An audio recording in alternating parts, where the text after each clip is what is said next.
아스피린이나 항혈전제, 항응고제 이거는 반드시 끊으셔야 됩니다. 하루 이틀, 한 3일 정도까지는 피가 약간씩 맺혀 나오는 정도의 출혈이 생길 수가 있는데 이거는 그냥 뭐 크게 신경 쓰지 않고 그냥 닦아내시면 돼요.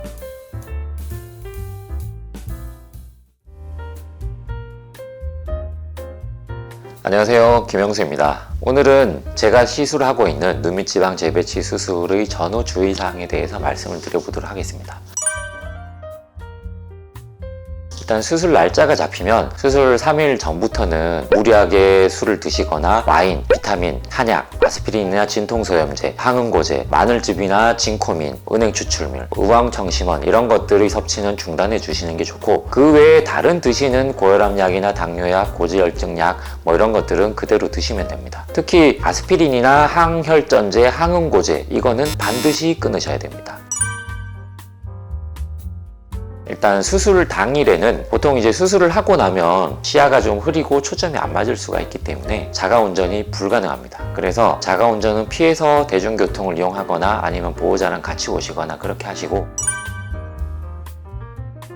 수술은 보통 이제 국소 주사 마취로만 진행되기도 하지만 원하시는 경우에 이제 수면 마취를 추가할 수가 있습니다.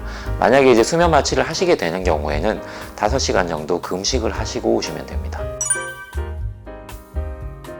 수술 끝나고 나면 저희가 넓은 이런 부기를 빼는 테이프 같은 건 붙여드리지 않지만 재배치한 자국에 작은 테이프를 하나씩 붙여드리는데 그거는 다음 날에 제거를 하시면 됩니다.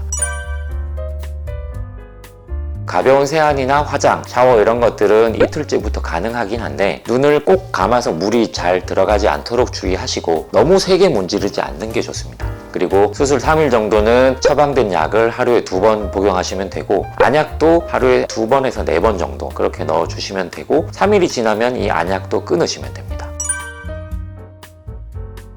보통 수술하고 3일 정도까지는 절대 안정을 취하시는데, 안정을 취하면서 냉찜질을 하는 게 굉장히 좋습니다. 저희가 아이스팩을 2개를 드리는데 2개를 동시에 이렇게 양쪽 눈에 대는 게 아니라 하나는 냉동실에 얼려 두시고 나머지 하나로 양쪽 눈 번갈아 가면서 이렇게 찜질을 하시다가 이게 이제 미지근해지고 녹으면 그걸 다시 냉동실에 넣고 얼려둔 걸 꺼내서 이렇게 다시 찜질을 하시면 됩니다.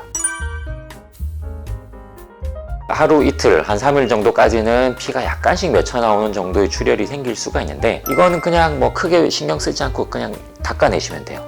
근데 간혹 아주 드물게 시야가 막 흐려지면서 갑자기 피가 막 쏟아져 나오거나 눈밑이 갑자기 땡땡 부어오르거나 이런 경우들이 있을 수가 있거든요. 이런 일이 생기면 즉시 이렇게 손바닥 전체로 눈을 눌러서 압박을 해주시면 출혈이 금방 먹긴 합니다. 근데 이제 보통 이런 경우에 멍이 많이 들게 되거든요. 간혹 이제 이렇게 누르고 했는데도 뭐 지혈이 잘 안 되고 계속 또 난다 이런 경우가 있거나 하면 저희 병원으로 연락을 주시면 되고, 최근에 어떤 병원에서 이제 이런 출혈 때문에 실명이 생긴 사례가 있긴 했는데 아주 드물고 그런 일은 거의 없다라고 생각을 하셔도 되실 것 같습니다. 이런 출혈이 생기면 멍도 그렇고 위험도도 높아지기 때문에 보통 이제 이런 출혈의 가능성을 줄이기 위해서는 수술하고 1, 2주 정도는 머리와 안구 쪽에 압력이 높아지는 상황을 피하는 게 좋습니다. 무거운 물건을 들거나 배에 심하게 힘을 주는 일, 코 푸는 일, 기침, 재채기 이런 것도 좀 피하시는 게 좋고, 위치로 봤을 때는 머리를 심장보다 높게 위치하는 게 좋습니다. 그래서 누워 계신 것보다는 가급적 이렇게 앉아 계시거나 누워 계시더라도 베개를 좀 높여서 계시는 게 좋습니다.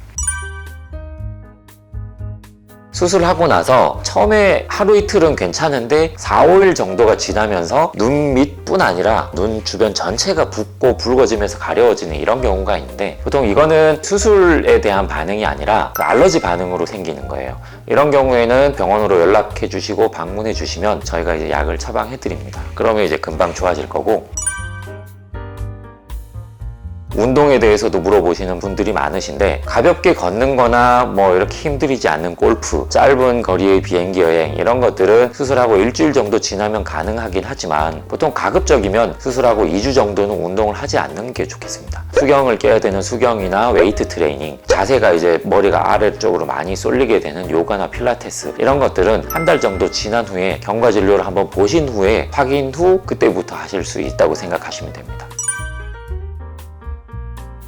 항목욕이나 사우나, 음주, 흡연 이런 것들은 2주 정도 지난 후부터 가능하고 콘택트 렌즈 착용하시는 분들도 보통 2주 정도 지난 후에 착용하실 수 있습니다. 피부 관리나 레이저 이런 것들을 언제부터 받으실 수 있는지 물어보시는 경우가 많은데 종류에 따라서 다르긴 하지만 2주 정도 지난 후부터는 가능합니다. 한 달 정도가 지나면 아직도 내부에서는 상처 회복 과정이 진행 중이긴 하지만 겉으로 봤을 때 대부분의 모든 생활을 이제 정상적으로 하실 수가 있습니다. 특별하게 주의사항이라고 지킬 만한 건 한 달 이내까지라고 생각하시면 되고 그 이후는 그냥 수술을 했던 거를 잊어버리고 원래대로 아무 거리낌 없이 그렇게 생활을 하셔도 괜찮습니다. 오늘은 눈밑지방 재배치 수술 후의 주의사항에 대해서 말씀드렸습니다. 감사합니다.